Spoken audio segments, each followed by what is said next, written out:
Motorsiklo bumangga sa likuran ng truck sa Sison, Pangasinan, rider patay. Detalye ng balita mula kay Aris 38 Freddy Pajardo. Masantos siya kabasan ay chikamin sa ating mga kababayan dyan sa Pangasinan, Freddy. Masantos siya kabusan, Kuyang Angel.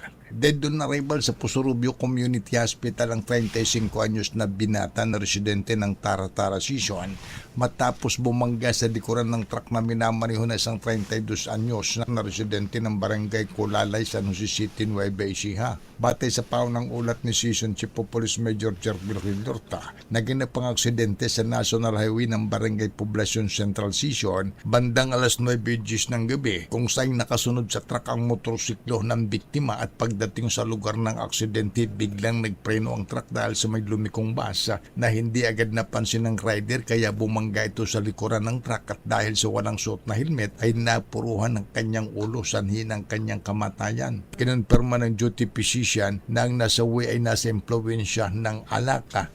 Ang truck driver ngayon nasa kustodiya ng Sison Police Station para sa kaukulang disposisyon.